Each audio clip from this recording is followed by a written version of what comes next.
I'm Ariel Beninca, Miss World Australia National Finalist, and this is my interview with the Pageant Project.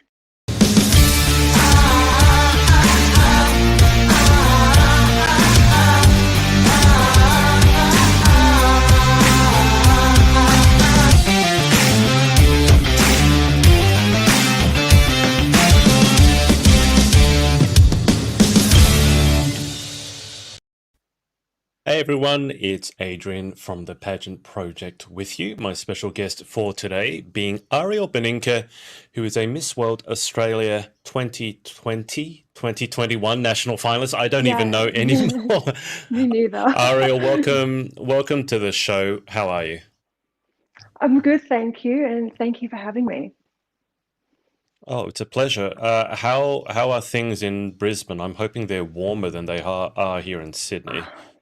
It's slightly cold, but when you grew up in Queensland, your definition of cold is different than other states. But today it's Mhm. beautiful and sunny. I used to live on the Gold Coast, and every day seemed to be 28 degrees and humid. So when you say it's cold, does that just basically mean it's under 20 degrees? Because you guys freeze when it's under 20. It's currently 19 degrees, so yes. And that's freezing for you guys up in Brisbane. So, guys watching, I can see a bunch of you tuned in. So, if you have any questions or comments for Ariel, whack them in the comments below and I can pass them in. Chloe Roberts is saying, hey, I think Chloe is over in the UK, I think. Or Hey, do you know Chloe. Chloe? I'm not sure. I don't believe Chloe, where so. are you coming to us from? I've seen your name. I think she's coming over from the UK. Anyway, Ariel, let's start with the easy stuff. Why don't you tell our viewers how you got into the crazy world of pageantry to begin with?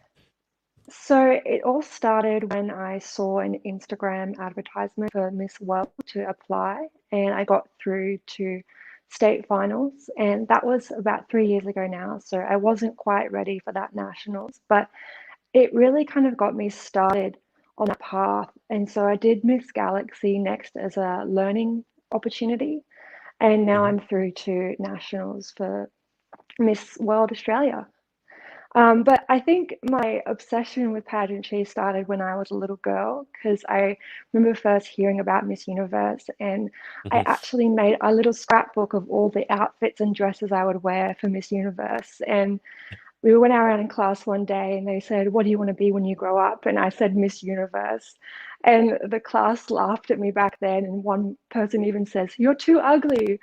Um, Oh Back in the God. day. Oh So wow. I Kids can be think I cruel. know kids back then it was a very different era. And I think now, I use it as an opportunity to become a better person and really evolve. Did you catch any of the Miss Universe International competition? This year I watched the whole thing. It was quite a show, It was, and yeah, definitely. our Australian Queen Maria did very, very well, acquitted herself She very, did. very well. Yes. So It you're was good to see when Australia represented in the top 10. it's a shame she didn't go even further, but that's Mm. probably a conversation we can have on another day.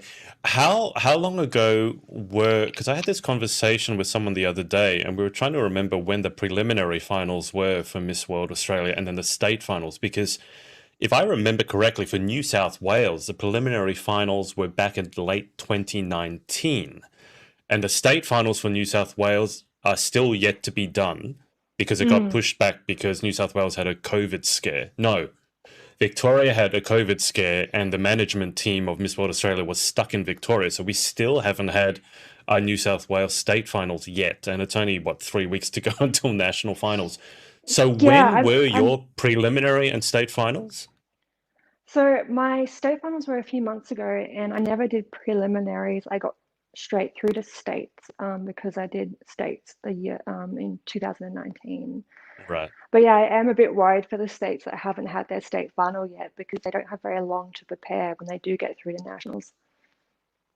No, they're going to have like maybe 2 weeks if they're lucky. Mm, if they're Uh, lucky.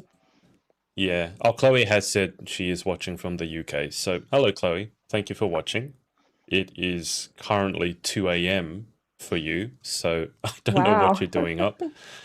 But thank you very much for watching. All right, so Ariel, it's only 2 or 3 weeks away from national finals. It's not your first pageant. How are the emotions feeling? How are the emotions going this close to the big day? I am very nervous because I feel like you can never be too prepared. Like, there's no such thing as being too prepared, and you want to always take that opportunity to practice and develop yourself. But the thing I'm most worried about is my dress I ordered from Europe still hasn't arrived, and that's like the main thing. So I'm just really hopeful that arrives on time. Do you know where it is at the moment? I'm hoping it's in transit. Is it on its way? Apparently, they still haven't even got the fabric for it to make the dress. So, and I keep messaging them like, Oh guys, we don't no. have long now, and they just trust us, it will arrive on time. I'm like, I don't know, you don't have fabric, so it's concerning.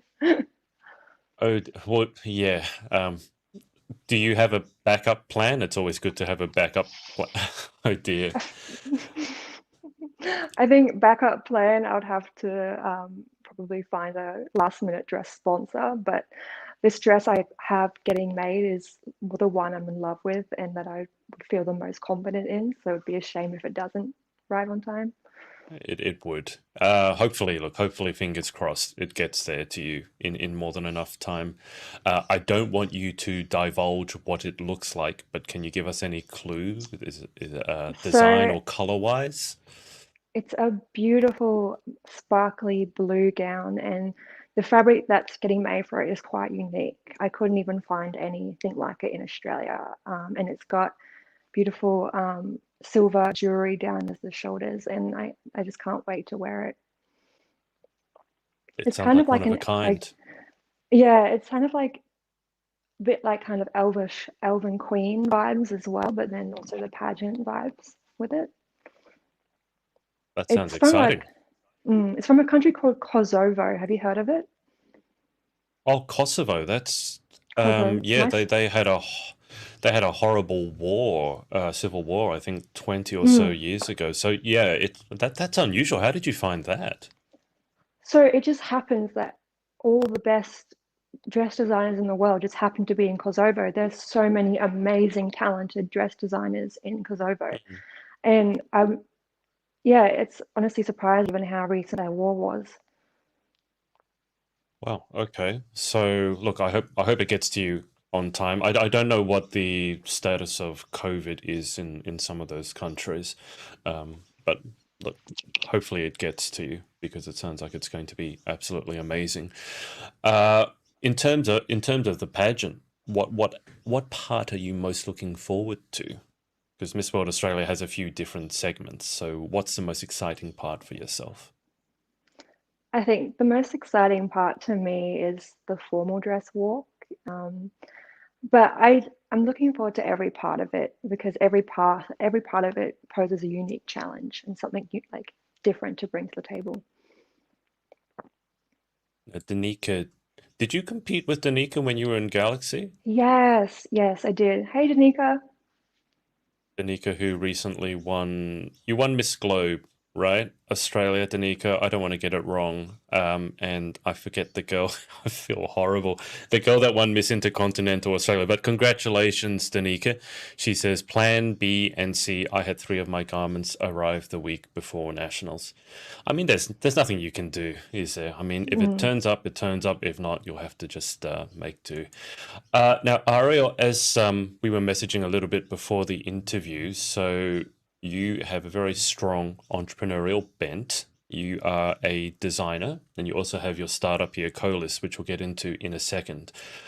Do you want to tell people just what your work entails, sort of on a daily or weekly basis as a designer? Because it's not just graphics design from what I've seen. There's all sorts of different facets to it in terms of apps, websites. You've done a lot of work for a lot of different industries.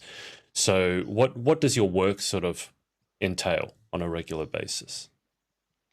So I'm primarily a user experience designer, and a user experience designer's role is creative problem solving. And what we do is we design tools that people like you and everyone in every industry would use every day. And this could be something from gym management software, medical facility management software. I've even designed machinery before. Right now, I'm working on an Airbnb competitor for a travel booking website. And I've worked on so many different things, and I just love every project, and I love the creative problem solving that comes with it. So when it comes to the user experience, what are the some of the things that you have to take into account? Because when I go onto a website, and I've done a lot of web design work in the past, if a website like Airbnb is not easy to use, is not intuitive to use, people just don't even bother these days. They'll No. go to something that's a lot easier to use. So when it comes to what's the sort of process that you have to go through when someone brings you on to work on, let's say, an Airbnb competitor? Where do you start with that process? So the first stage is the research phase, where you would look at all the kind of competitors out there, everyone that's doing it, and look at how they do things and how it can be improved upon. Then I go through the design inspiration phase, which is more of a conceptual design. Look at how, to make it brand look and feel when it all comes together. And I think the most important thing is to apply already tested conventions. So when something Mm. is familiar to a user, they're more likely to have a better user experience. And the goal is to make it as intuitive and easy to use as possible, because it affects people's daily lives. And there's a big element of psychology to it as well. Can we dig into that a little bit? Because I don't know, when you mentioned that it has to be intuitive, that's obviously very important. Do you have the users like do beta tests and things like this, and then get their feedback and then adjust the design based on what the users say? Yes, sometimes we do. So we would do like live user testing. I've even done studies based off tracking users' eye movements when they're scanning Mm. through digital content and looking at how that affects responsive design, because often the design has to change quite drastically from desktop to mobile, and it's a different user experience depending on the digital device it's on. And I think that's one of the challenges as a digital designer, is having this intuitive experience seamlessly across all these devices. And how did you get interested in this in the first place? Because it's quite, I mean, you mentioned that when you were in school, you were laughed at because you said you wanted to be Miss Universe. I mean, the work you're doing at the moment is quite far removed. I mean, it's still glamorous. You're still making things that look amazing, but in a slightly different field. So how did you get involved or interested in the field to begin with? So I've always been a creative person and done little creative projects. Um, and so I was like, how can I turn this creativity into a job? So I studied graphic design at university, but Right. I somewhere along the line, about I think I was like in high school, like when I was 16, I got extremely interested in how websites work, how they're built, like how I was really curious. So I started actually teaching myself how to code, and I'm also a front-end developer, and I'm doing the front-end development for this project now as well.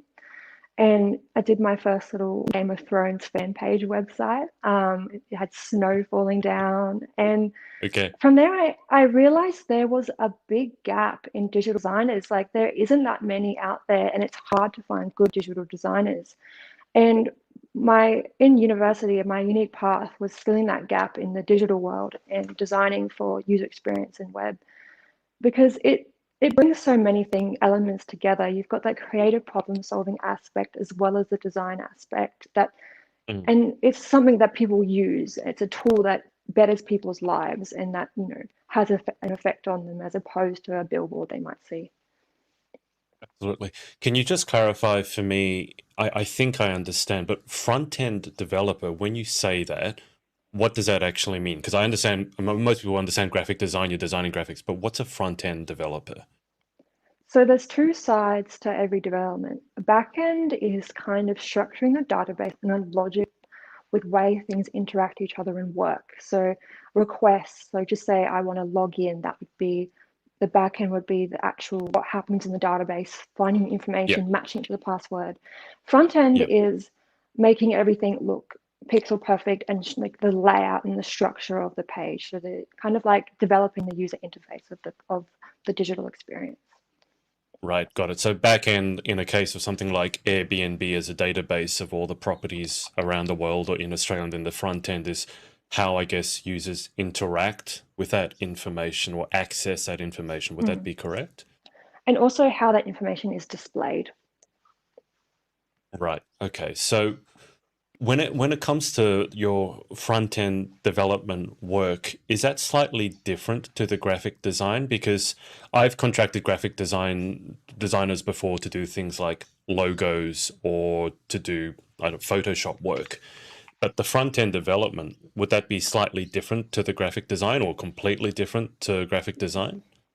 Completely different. So we're building workable interfaces. So we build websites and we build software, we build apps, things that are interactive. Whereas the design part of it, it's not interactive. It's just a mock-up or a file that gets sent to print.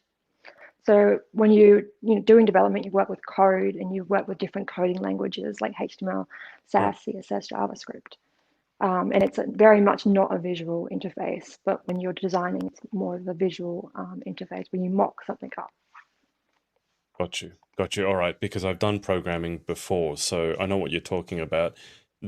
Are there many people who do both? Because I don't actually know many people who do both the design, because it's one discipline, design, and then it's almost a completely different one, coding, isn't it? Yeah, there really isn't many who do both, and especially even rarer to have someone that does both well, because they are Mhm. completely different jobs. And if you go back 10 years, they weren't so different because everyone was just building. There wasn't that design phase. So if you wanted a Yeah. website, someone would just build it straight in code in like 10 years Yeah. ago, probably 20 years ago now.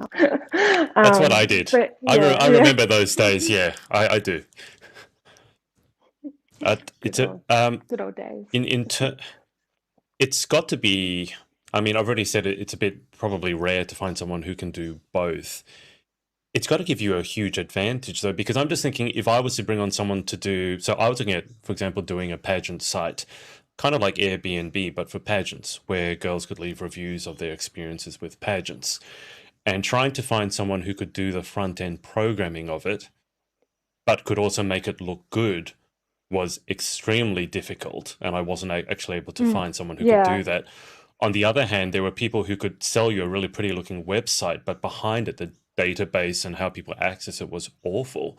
So Mhm. how have you found being able to bridge both? I mean, you said you taught yourself the skills. Yes. So the reason why I taught myself the skills in the first place was to build my own designs and make them pixel perfect because a lot of the times you might find a front end developer that doesn't make your design look like what you had done and the padding isn't Exactly. perfect, the font weights and stuff like that. So as a designer, the benefit is I know that everything I code will be exactly like how I design and would be looking pixel perfect. And what you were talking about before, it's really three parts. You pay someone to design the website, you pay someone to do the Mhm. front end, and you pay someone to do the back end. What's more Mm. common is front end and back end developers. They're called full stack developers who can do both. Right. This is so funny because I'm learning so much as I go. Because when I was trying to get someone to design this website, I was like, what's full stack? What's front end? What's back end? I understood front end and back end, but full stack to me, it just sounded like, pancakes when they have a full stack of pancakes. I was very, very confused. But I mean, to your point, even the people who said they were full stack, they weren't really full stack because they weren't good at both. They could probably do both, but they always seem to have come from one of those disciplines first Yeah. and then sort of tacked on the other discipline, but not well. So if they were good at front end and you got them to do anything back end, they weren't very good at it. And I used to do back end work, so I could tell they weren't good at it. And on the other hand, people who do databases very often aren't good at designing anything that's easy to Mm. use. If they aren't good at the front end, like structuring the HTML, making it look like the design if there's a designer involved. Yeah, and I think a lot of the times I end up coding for the job I'm working on as a designer is because the front end is far off from what I design. Horrible. I'm like, Yeah, horrible. And it's you horrible. kind of give up trying to explain it at one stage. I just kind of, there's a point where you're like, I give up, I'm just going to do it. And you know it's going to be good quality code and exactly like design it. Okay, so then building on from that, is that what led you to be in the process of launching Coalesce? Because you've got your startup, and I've got it in front of me here, Ariel. So Coalesce, and your tagline is it's a directory of creative contract talent. Is part of the reason you started that is because of your struggles of finding quality people that you could work with? 100%. I Okay. also used to work with a lot of design agencies, and we would often need people to come in for certain projects we didn't have enough resources to do ourselves in-house.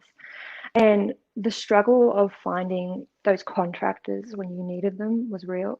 So I ended up actually reaching out to people in Facebook groups, making Facebook posts, and creating a spreadsheet of contractors that we can contact when we needed them. Because it's about building your own contact list so you know who you can go Mhm. to when you need them. Because you might not need them now, but you will need them eventually. And that's why what Coalesce is, it's a contact list that you can find the right people when you need them. And it's also a digital recruitment platform that aims to replace recruitment because recruitment in the contracting space isn't so, clear.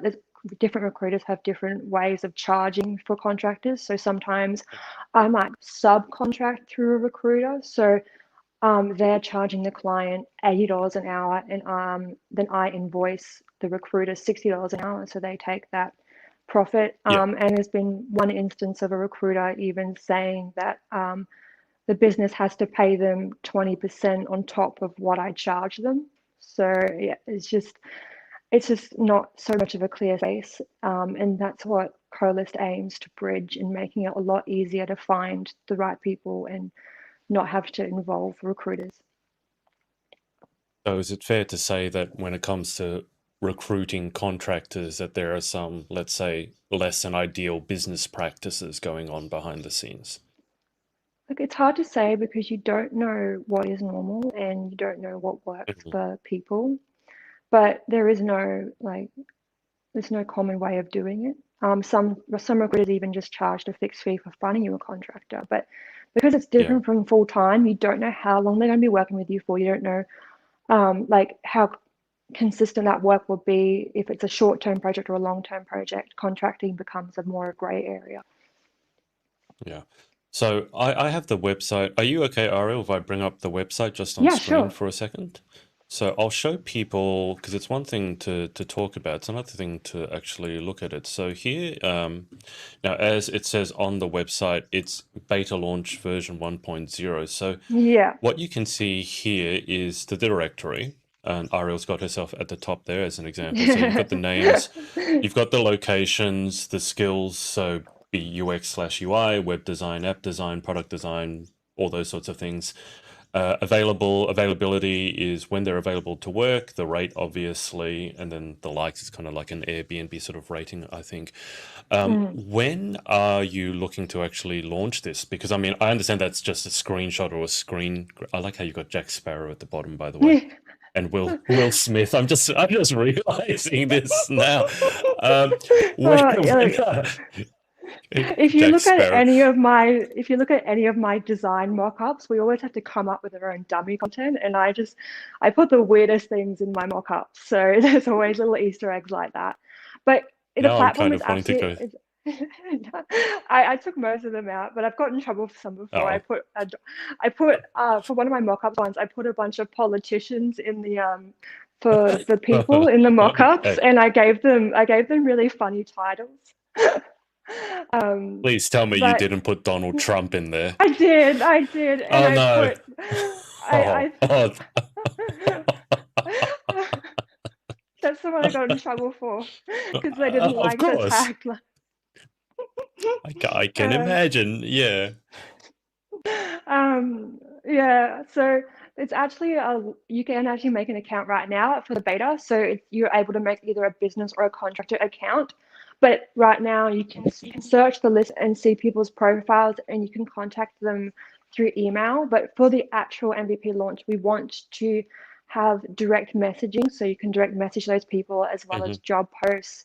And I really want to get shareable profiles in there so people can share profiles with one another. And it's kind of going to be like a LinkedIn recruitment platform, but you can see people's availability and hourly rate already. Whereas opposed when you're on LinkedIn, you don't know if they've got a full-time job, they're not available, or if they're even contractors. So it's going to become like a really smart contract list of contractors, and Mm. have that full workflow involved. But right now, you can sign in, make an account for either, and it still functions as a beta launch. When are you looking to take it out of beta and make it public? Once we've got those features, the problem is I've run out of money, and so things are a bit slower now. Kind of doing it when I can. Right. Okay. So you got to do some startup or do everything yourself the good old fashioned way. Yeah, Have you? I'm imagining you would have, but have you used platforms such as Fiverr, Upwork, and things like that before? yeah, I have. So I actually used Upwork when I was trying to find someone to help myself with a project. And the problem I found with it is you have to pay through the platform. And I didn't realize the Yeah. currency was in USD. So I Hmm. was thought I was paying someone like 50 AUD an hour, which would be fair. They were based in Russia. But then it ended up being more like over 75 AUD an hour once the bill was in. Um, Yeah. and so I find that when you pay in USD currency versus Australia, when the conversion hits you, I could have found someone in Australia that could have done just as good or a better job for cheaper and paid them in our own currency. So what I focus on with Coalesce is really finding local people, because you would rather have someone near you so you can go have Mm. in-person meetings with them. You have that time zone that matches up. And if you want them to come into your office and work in your office, you can. So the difference here is you can find local people in your own city, and it focuses around that. And you don't have to pay through Coalesce as a platform. We are not taking payment for the contracting work. The contractor deals directly with the business. And so we're going to Oh, monetize it okay. different. It's going to be monetized differently than how Upwork or Fiverr is, because it's more of a contact list. And so I'm going to be making premium features Hmm. to Got upgrade it. as, instead for making money through charging, because there's a lot of issues there with currency and also insurances as well. Okay. That's very interesting because there's a new competitor. I can't remember what the name of it is, but there's a new competitor coming out to Upwork and Fiverr that their point of difference is they're not charging any commissions at all, which Mm, when you're a creative looking for work, and it's a very competitive field and it's very hard if you're a good creative to sort of stand out from the crowd because there's so many people charging, cents and chips compared to everyone else. Um, so when you're not getting paid much, and then someone's taking a 20% or 30% commission off mm, every dollar you make, even tips, that was something that I really took exception to. It's like I think Fiverr even takes commission off tips, and their reasoning yeah, for that was because otherwise people would just pay you through tips, and then Fiverr wouldn't get the commission. So I understand that, but when you're creative and you're taking on contract work and it's not full-time work, taking a yeah, lot of commission, it just doesn't seem fair. I mean, is that fair to say? I mean, have you experienced the same yeah. sort of thing Like that I have? that's why Coalesce doesn't take any commission either. So I'm curious to hear about this new startup though. You should link me. I don't think I've heard of them. Well, Um, I will. I can't remember what it is, but mm, there's a young woman who does copywriting. Her name is Alexandra Fasulo, and she's making $400,000 a year, I think, of US of Fiverr. So that's obviously a wow. huge chunk of money. Now she's making millions of dollars because she got press coverage, and she's educating a lot of people now how to become freelancers on Fiverr. But this new startup has brought her on as sort of as an ambassador because no commissions. So I will find it later and I'll link you to it. But I'm really it's interesting because I'm glad you said that about Coalesce because there's going to be a point of difference for you guys. A, no commission, and B, the thought about bringing someone into the office is interesting for me because some work you don't really need people to come in because you just tell them what to do and they can get it done. Doesn't matter where in the world. But design to me has always been one of those ones. I'd rather have a sit down meeting with someone so that I Mm, can have the back and forth.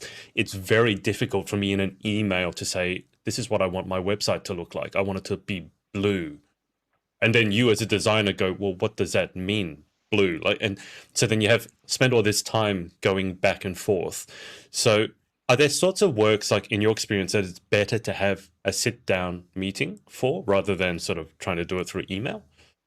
okay, the thing that I think is best to have a sit down meeting for is nutting out user experience design, because I often do workshops with my clients where we basically nut out the whole workflow of their app or product. And doing with that really can't be done virtual, because you need that paper pen experience, the whiteboard in front of you where you Yeah. can really Yeah. map Yeah. the whole journey out. But another area that Coalesce will focus on is in-house contract. So like some businesses might need someone for 6 months as a Mm. full-time contractor for maternity leave, or a creative agency might need someone for 3 months. So there's that business opportunity as well as the freelance projects is only one side of things, but you look at in-house designers as well under a contract is also a part that Coalesce will service. Oh, that's amazing. Okay. So that's a startup. That's a design work. In terms of what was I going to ask? I was going to uh I forgot what I was going to ask because I've seen the next topic I wanted to talk to you about was actually chess. So why don't we segue to I just got it here. So why don't we talk about chess? Because when you were sending your bio to me, you mentioned chess and you described it in a particular way, which is escaping me at the moment. But can you give people, I don't think I've ever interviewed anyone who's mentioned the fact that they play chess. So what does chess mean to you? How did you get into chess? So I started playing chess because I wasn't very popular in primary school, so I often spent my lunch breaks in the library, and there were a bunch of board games in the library, and this was like grade two, and so I would just play random people at chess. And I remember that when I was like in grade two versing someone in grade seven, and I actually won. So like it's kind of comes from what chess to me is it's a strategy exercise, and it also ties into strategy work with user experience design. And I think it's also a way to exercise our minds to think about that strategy side of things a bit more. And then the way I would describe it, it's you're battling yourself against the error, because if you make a mistake, then that's what you're fighting within yourself, but you're also against the other person and versing their own wit. And it kind of becomes a game of who doesn't make a mistake. And that is the victor. And that's what I found when doing chess tournaments. It's trying really hard to not make a mistake and think of the way to get the upper hand on the other person. But I also been playing online chess tournaments with chess.com, and that was more just like something I really enjoyed doing as a hobby. Just like you play live games with everyone around the world. It can be 10 minutes, can be 30 minutes. And yeah, it's just something I kept doing when I wanted to have like a break from my work. And yeah. I I haven't played chess for a very long time. I found it a very cerebral intellectual exercise. When I normally go to play games, I need my brain to switch off. I can't do that for chess, otherwise I would just lose straight away. How often do you get to play chess? Is it a weekly thing, a monthly thing? Well, I used to go to the weekly chess tournaments, but I've taken a break because it was every Thursday night. And I've taken a break to really focus on Miss World. But I think Mhm. it's more kind of, it just comes in phases of if I feel like doing it or not. And, you like 2 months of being really interested in something and doing it all the time. And then you're like, okay, what's the Mm. next thing to focus on? When you go to play the tournaments in person, is it what percentage is male and female? Just out of interest, I have no idea. It's highly male, but there's a few females. Right. Do you does it feel good to be one of the few females there and to beat some of the guys at their own sport? It can be sometimes. There's also some really intelligent children there. So, like, you see these like 6-year-olds that are beating adults at chess. So it's honestly, it's just amazing to see all these kind of people that gather for this game, and how like just how you just can't expect someone to, you just can't expect anything. Someone that you wouldn't expect to win could really beat anyone. So no matter what your age or what gender, chess is about your ability to think and strategize, and there's no bias towards And, that. and when you play, I mean, I've seen it. I didn't play to a competitive level at all, but I've seen it on TV. Do you always have the clock? Is that how it goes? So there's something I think that's called speed chess, or there's certain times when you just play without the clock? How does that work? So when every tournament you have a clock. So the normal Right. tournaments are you get an hour each, so it's quite a long game. Speed chess is where you might only have 10 minutes for the whole game. And you still have to write your moves down as well. So every time you make a move, you've got to write it down. Right. Okay. And which one do you prefer to play? The speed variety or the 1 hour variety?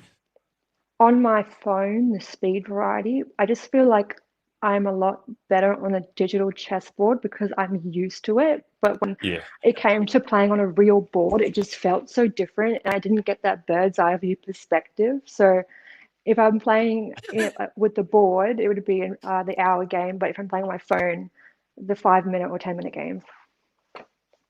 That's interesting because chess is such an old sport, but you're used to seeing it in a digital Yeah, representation. So it's like the new version of a very, very old game in a way. yeah. Uh, Now, Danica, oh, all the way back. Yes, Miss Global Australia, and my sister queen is, that's right, Courtney Tester, Miss Intercontinental Australia. Thank you, Danica.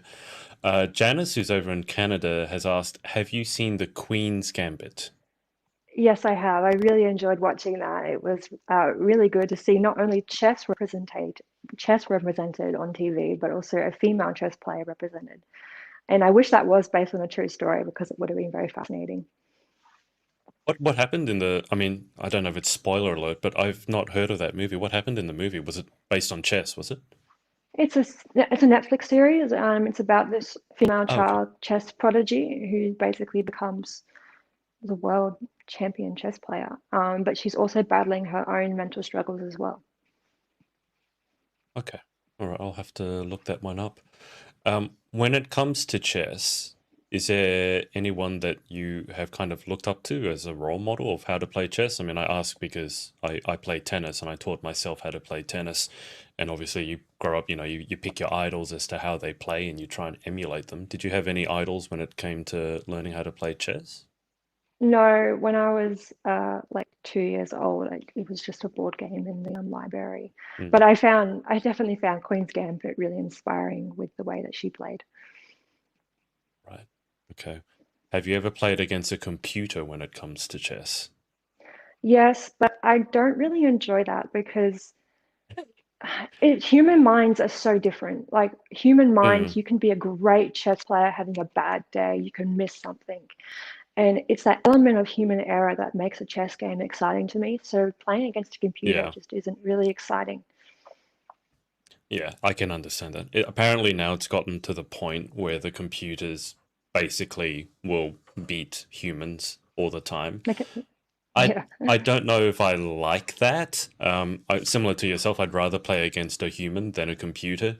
But they've gotten chess grandmasters in, I think, now to compete against these supercomputers, and the humans used to win. But now it's to the point where your computer, as you would understand, you work with computers all the time. A computer can think of a billion possible moves, and you just really can't compete with that. So, okay. Well, that's chess. Ari, we'll move towards the close. Just before we get to the close, is there anyone that you want to give a shout out to or shout outs to for supporting you along your journey, pageantry, work-wise and otherwise? I want to give a shout out to my partner's business, Balance to You, because they're helping me with a charity event. We're doing workout and meditation for charity hosted at their gym in Stafford. And yeah, I just really appreciate how everyone's coming together to support me with that. When is that event? The 4th of July. Perfect. Okay. And that will be, I'm assuming, in the Brisbane area. Yeah. Right. Okay. So if you want to get involved with that, then send Ariel a message. 4th of July, you're running it on Independence Day. So, Oh, really? although we're not American. Yeah, 4th of July is big Independence Day in America. Okay. All right. Well, Ariel, we always finish with the same 10 questions. So let's get to it. It's not a speed round, but if you want to answer as quickly as possible, then go for it as well. So, number one, what is your favorite word? Compassion, because it encompasses so much and can also have a big impact. And question two, what is your least favorite word? It's really hard to say. I don't really think of my least favorite word, but something my mum always does is she calls money petty cash. And something just sounds weird about that. So, There was someone, a friend, I can't remember who was saying it, but someone actually used the term petty cash the other day, and I was surprised that businesses even still have petty cash. Isn't like literal, literal money. I don't remember the last time I used actual money. Everything is card or contactless now, especially after COVID. And apparently, there's still businesses that have like a cookie tin filled with money, and you have to write out. I don't know. Some businesses are a little bit behind the time. Question three. In life, what gets you excited? What turns you on? beautiful design, and also, creating something beautiful as well. It could be something small like organizing a pantry and just staring back at it like, yes.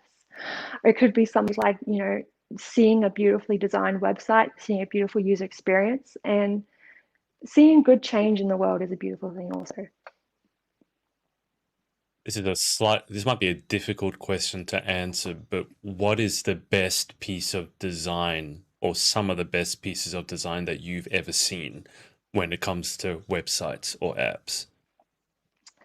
Yeah, that is a hard question to answer, but I think I've drawn a lot of inspiration from Airbnb because of their TED talk about designing for trust and how we must design in a way to create trust with the user. And Mm, initially, they were selling basically strangers staying in other strangers' homes, and that doesn't sound mm. very trustworthy. And that was a big thing they had to overcome with design. That's fascinating. I was really interested to hear your answer to that question because now I want to go and look at. I didn't know Airbnb. Was it a TED talk? Was it? Was it their founder who did it, or Yeah, just go right? Airbnb Designing for Yeah. Trust by one of their founders, co-founder. Yeah. Wow. Because when you put it that way, like how strangers staying in strangers' houses, it's like that's a very good point. So you want to Yeah. somehow build that trust. Uber is the same thing. It's like you getting into a stranger's car, which is what we were told not to do growing up as children. Don't get into a Mm. stranger's car, and yet all of us do that now. Yeah. Okay. And this is why these businesses have to have such good design because they're overcoming such Mm, a big trust issue. yeah, absolutely. Question. So that was what turns you on. What turns you off? Well, I think it's safe to Bad say design. bad design. When something is just done in a way that doesn't make any sense, it's illogical, and also just illogical things in life where it could be an illogical politician does something like you're like, why? What? This law doesn't make any sense. Or just seeing a bad logo even.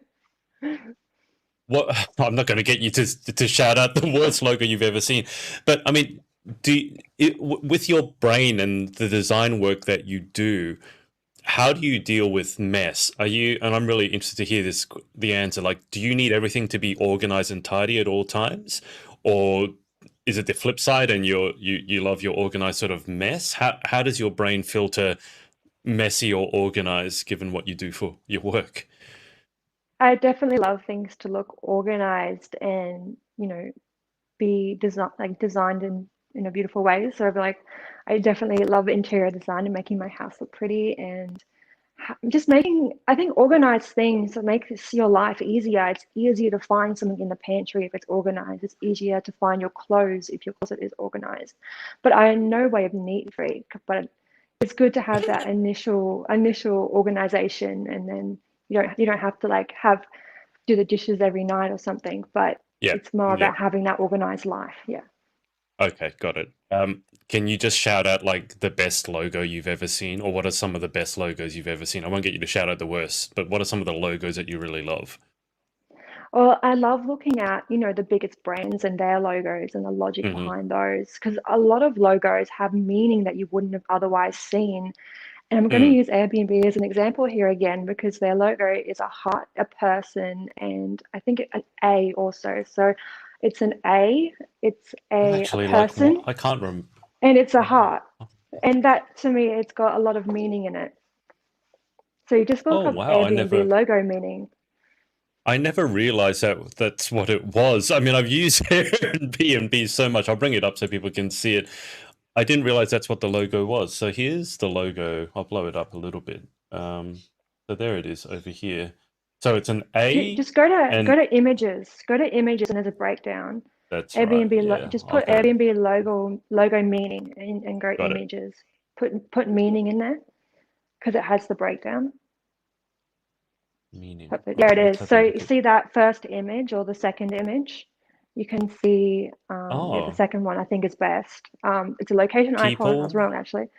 People, location, and love, but love. it's also an A. I think they missed the A. Oh, the one below it has the A in it. That's fascinating. I had no idea. Wow. Okay. There's a lot of hidden meaning and logos that you see every day. Like no one like FedEx, there's a little arrow in there that you would never notice until someone points it out. That's fascinating. All right, I really want to go and watch that TED talk now. I had no idea that there was so much thought going on because sometimes people, when they are starting up their own business, they want to get a logo, right? And they obsess about it and fuss about it, but it's not a meaning behind it. It's just about colors and things like that. I had no idea that there was that much thought actually put into the Airbnb logo, which There's is actually which is a lot fascinating of to me. thought.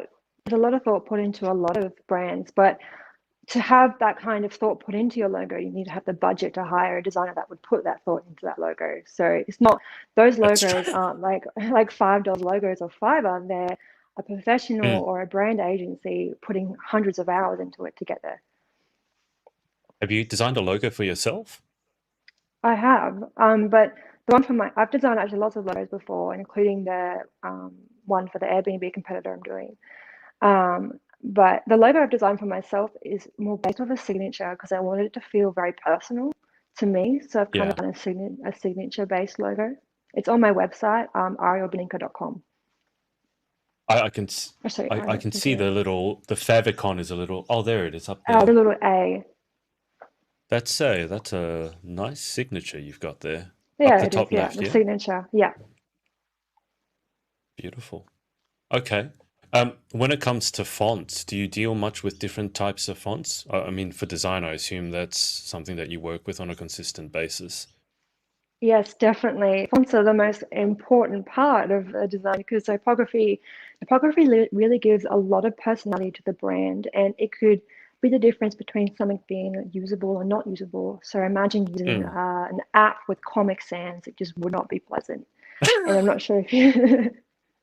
Comic Sans always makes me laugh because people sometimes use it for things, and I've just never found a good place for Comic Sans. I just think it looks very unprofessional. I don't know Well, if you and agree or not. it was designed for people with ADHD to read. It definitely wasn't designed to be used the way it had been Right. Okay. adopted. Okay. Because I have a friend who her obsession is with fonts and proper fonts. Like she's obsessed with typography. So I just have to ask you, do you have a favorite font? I have many favorite fonts that I use, like depending on what I'm working on. Right. My go-to fonts for brands is Sophia Pro because it's something that's a part of Adobe Typekit, so I don't have to convince the client to buy $1,000 font because fonts can get really expensive. A And it's just $1,000 font. yeah, like They like cost sometimes $1,000. Oh it my God. could I not bought fonts before, but like. not for $1,000. But when you think of business licensing, you've got to buy a font license for web, which is based off how many website views you've got sometimes, and you've got to buy the print font license, and it just all adds up. So Right. some fonts, So if you look at Airbnb, they probably spent probably like hundreds and thousands of dollars on fonts over their time because they've actually made their own font. They actually had one of the designers customize a font called Circular. I don't know if they're still using it, but Mm. yeah, there's a lot that typography can get quite scaled up. So that's something to consider as a designer. What's a good font I can use that's in the client's budget. Right. Okay. I just remember my friend loved Railway. She put me onto the Railway font, and ever since then, I've been kind of obsessed with the Railway font. So Yeah, that's on just Google Fonts. The Google font, like everyone goes to Google Fonts for the default because there isn't any licensing or anything involved. But if you want a real standout brand, you can't really use a Google font. You need to find something more unique. right. Okay. I feel like I'm learning so much here. All right. So we've done what turns you on, what turns you off. Question 5 is, what sound or noise do you love? I love like my oil diffuser. It's just such a relaxing noise with the oil diffuser, where the oil. Have you ever heard an oil diffuser before? I It's have like a one right bubbling there. steam. I Yeah, have one right there, and you just kind of hear yeah, it's like hearing steam, which you think sounds weird, but it's just yeah. a very It's like, faint hissing, but it but also it not a also sounds like rain. Yeah, it's like a rainy steam. So you got the bubbles of the water. It's like, and then you got the steam. mm. And maybe we've got different oil diffusers, so we don't know. Hard to tell. But Oh, mine kind of no, has. I've got a crappy cheap one. I should get a better one because I actually really love the smell of it, but I've just got a cheap crappy one right here. So it looks Yeah, like a little capsule. yeah. I don't have one of those big proper ones that, the giant ones that lights up because that's very soothing. It's very Okay, soothing. it is. What sound or noise do you hate? I've, it's the kind of like chalkboard noise that makes my throat like feel weird. Like there's always those weird noises that like you're like like it might not even be something that you would normally expect, but there's like those moments where you hear something and your entire body just like like and you're just Teases like up. what was it has to stop whatever it is. Fair enough. Now, Janice here has a very good question, and I'll be fascinated to hear your answer to this. Do you know if there's a point to wingdings, the I wingding have font? I've never heard of wingdings. Is that a font? Wingdings, if you go into Microsoft Word, it's literally a font where every key has turned into like some sort of random emoji. It's a very I don't know. I know what Janice is talking about. Like if you take a normal sentence and you convert it to Wingdings font, it just becomes bird, happy face, toilet, big X. It's just a very, very strange font. It Um, sounds like it's not meant for words. It's a glyph font. So I use glyph fonts all the time and I use them for icons and stuff. So they mm, also use for web and you can yeah. bring those in and reference a letter and it becomes an icon of sorts. But I'm not a Windows user. So if it's a Windows thing, then I haven't been exposed to it. Have you ever tried being a Windows user or you're just permanently in Camp Apple, Camp Well, iOS? I started off as Windows as everyone because like who can afford a Mac back in that day? But yeah, I Fair think enough. I was a Windows user until about 2011 when I could finally get a Mac because And then you it's never just such looked a back. so beautiful. Yeah. Yeah, that's one. It was music. It was creatives basically that swear by Apple all the time. Music creatives, people who own design work, they all use Mac. I think that says a lot. Uh, okay, so we've done favorite sound, sound that you hate. Question 7: if you could have any one superpower, what would you pick and why? I've always have you ever seen a show called Avatar? And it was a Mm, cartoon back in the day. And I don't know if this counts as one superpower, but I always fantasized about controlling the four elements, the water, fire, earth, and air. And Yep, yeah, so I probably like I think about it like that's not a good idea to have that superpower in 2020 because it doesn't really help you in any way, but it would be really cool if you could could control the elements and freeze lakes and fly and all those things. that would be cool. I have. Are you talking about Avatar, like the movie, or the? Because there Mhm. was another one, Mm. Avatar Windbender, was it? Yeah, it's not a movie. Airbender. It's a cartoon from Nickelodeon. It's called Avatar: The Last Airbender. That's right. Yes, There I know was a what you're movie talking from about. it, but it was a horrible movie. We don't think that exists anymore. Okay, that never happened. It never happened. So the movie is not associated with Avatar: The Last Airbender at all. And then there's the other Avatar with the blue people. Okay, all right. Because when you mentioned Avatar, I was thinking of the blue people, and I was like, No, are you?" I can't remember any super, but I remember Avatar, Airbender. It's like, okay, that's what you're referencing. Okay, that makes yeah. more sense. All right, the movie that we don't that never happened. Was it really that bad? Was it? Oh my God, it was horrible. Horrible. Everyone who's ever seen the series is like, yeah, that didn't happen. We don't talk about that. I think it's one of It the can worst be. movies ever made. That's saying a lot because I sometimes go and watch movies based on video games, and if you want to, worst movies ever made, I'd say movies based on video games have to come pretty close to that because it's very hard to make a good movie out of a video game. I now have to watch it just to see how bad it was. Yeah, you have to watch the Nickelodeon cartoon series first First, to and then understand how bad that is. okay, all right. What star rating would you give the movie out of 5? A one, And that's being negative one. generous. Okay, Yeah. all right. Oh dear. All right. Question 8. What job or occupation other than your own would you most like to attempt? I've always wanted to become a fashion designer. And one of the reasons why I love doing pageants is, curating those outfits and styling them. And I've always had a creative flair for designing clothes, and I don't really have room here for a sewing machine, but I would have loved to design and sew my own clothes for the Miss World. So I think, when I'm in a better position and have more space to work with, I definitely want to Yeah, attempt fashion design and start my own label. amazing. Okay. Well, what job or occupation would you definitely not like to attempt? It's really hard because I don't really think about other people's jobs besides what I'm already doing. Like I'm sure there's a lot of jobs that I just really wouldn't enjoy. I did try to become a back-end developer, but my brain just wasn't suited to that. Um, and I think, sometimes some people are just really like good at things, and there's just different people with different talents in the world. And if you don't have that talent, that wouldn't be a job suited to you, and you don't enjoy it. And I don't think you should do something you don't enjoy. And there's plenty of things that I'm not suited to or don't enjoy.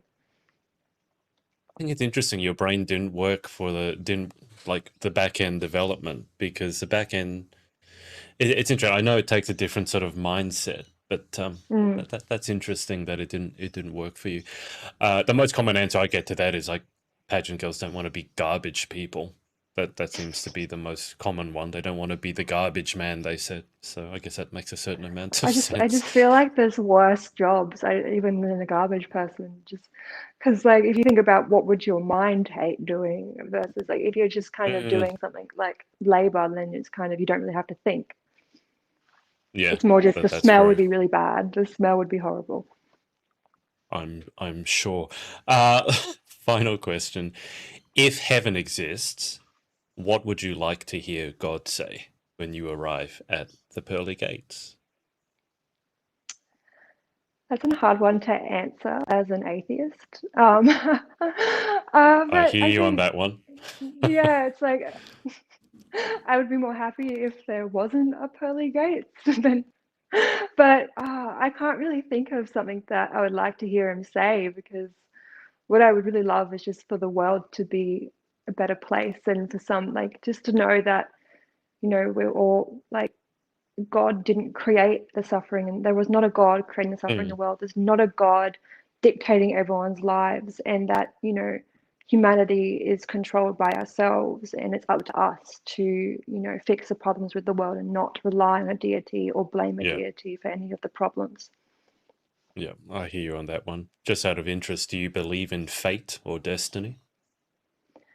Not quite. I believe that, the universe is the universe and it exists, and that's an amazing thing. And Mm, our destiny and fate is to ourselves. There's nothing divine controlling the future. It's what we make of it. Yeah. Yeah, I think I pretty much agree with you on that one, but to each their own, right? Whatever you believe, I say, practice what you Yeah. preach. So, and be kind to everyone always. Well, Ariel, that's about it. Thank you so much for coming on and thank you for your time. Perfect. Thank you so much for having me. I appreciate it. I'll keep you on the line for just a sec, so don't hang up with me whilst I hang up with the audience. But thanks to everyone for watching, and we will speak to you next time. Bye for now. Thanks for watching. Bye. Just a reminder to you entrepreneurial types to come and join us at our Facebook group, facebook.com/groups/the pageant boss. I'll see you inside and see you in the next episode.